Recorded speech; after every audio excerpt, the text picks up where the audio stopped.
अभी हमारे साथ जन स्वराज पार्टी से डॉक्टर मंजर नसीम साहब है, जो कि नरकटिया विधानसभा क्षेत्र के भावी प्रत्याशी हैं। सर मिले हैं, इनसे खास बातचीत होगी। सर सबसे पहले आपका बहुत बहुत स्वागत है। धन्यवाद आप।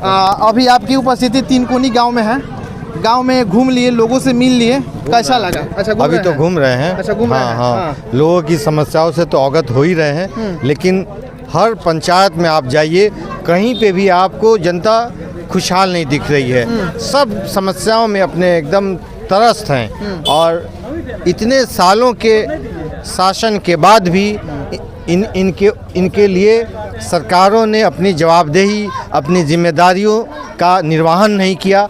इसी कारण से अभी तक ये क्षेत्र इतना पिछड़ा हुआ है। अच्छा, हम लोग जिनसे भी बात कर रहे हैं कि इस बार बिहार में किसकी सरकार बनेगी, तो सब लोग जन स्वराज की ही बात कर रहे हैं।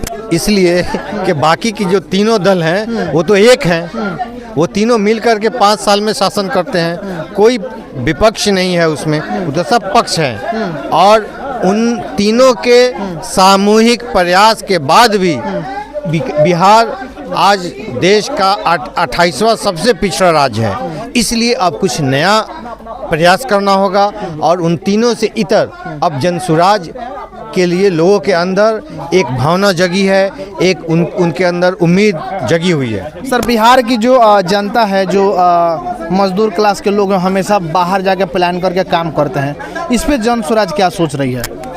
यही तो ज्वलंत मुद्दा है। ये हमारे लोगों को, जिन लोगों ने हमें बेबस किया है, हमारे नौजवानों को मजबूर किया है मजदूरी करने के लिए, पलायन करने के लिए, ये कोई और नहीं, यही तीनों पार्टियां हैं, आरजेडी, बीजेपी, जदयू। इन लोगों ने हमें मजबूर किया है, हमारे नौजवानों को इस मजदूरी करने के लिए बेबस किया है। आप उनसे जा कर के बात करें, चाहे तेजस्वी हो या नीतीश कुमार हो, ये कहते हैं कि बिहार के मजदूर अगर मुंबई न जाएं तो मुंबई ठप पड़ जाए। इनका ऐसा सोच है। ये सिर्फ हमें ठग रहे हैं। हमारी उम्मीदों पे ये पानी फेर दिया। हमारे नौजवानों को इन्होंने मजबूर किया है कि ये मजदूरी करें। हम लोग इन लोगों के इतने सालों के कुशासन से त्रस्त जनता के लिए उम्मीद की किरण बन के आए हैं और हम इनके लिए यहाँ पे रोजगार की व्यवस्था करेंगे।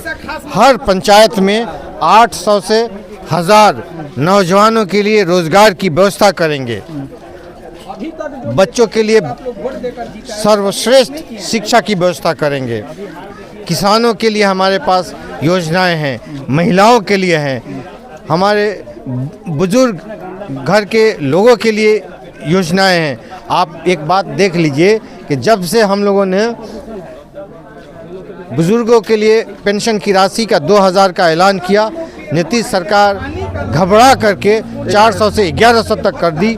ये जन स्वराज की मतलब एक मजबूती प्रदर्शित हो रही है कि जन स्वराज के आने के पहले ही लोगों की परिस्थितियों में सुधार होना शुरू हो गया है। ये जन स्वराज की जीत है। एक बड़ी सवाल है, जैसे आप हर गांव में घूम रहे हैं, गांव में देखते होंगे कि बहुत सारे लोगों के कच्ची मकान है, इंदिरा आवास में नाम जुड़ जाता है, लेकिन उसमें 20,000 रुपया पहले ही जो इंदिरा आवास सहायक है वो ले लेता है मुखिया के साथ मिल के। मैं अपने जनता से का आह्वान करना चाहता हूं कि ये इसका कारण है कि आप जब वोट देते हैं तो उसी प्रतिनिधि के हाथों आप अपने वोट का सौदा करते हैं। 500 रुपये, 1000 रुपये में आप अपने वोट का सौदा करते हैं। उसका नतीजा है कि सरकारी योजनाओं में आपसे उसका कई 100 गुना पैसा आपके हलक में उंगली डाल करके वो प्रतिनिधि वसूलवा लेता है। इस घूसखोरी पर आप लोग कैसे रोक लगाएंगे? हम अपनी जनता से कहेंगे कि इस बार किसी लालच लोभ में, जात पात पे या किसी भी तरह का तात्कालिक फ़ायदा न देख करके अपने बच्चों के भविष्य के लिए, उनकी शिक्षा के लिए वोट करें और जन स्वराज को वोट करें। ताकि आपको इन सारी कमीशन खोरी और इन बेईमानियों से और ये जितने भ्रष्टाचार हैं इससे आपको निजात मिल सके।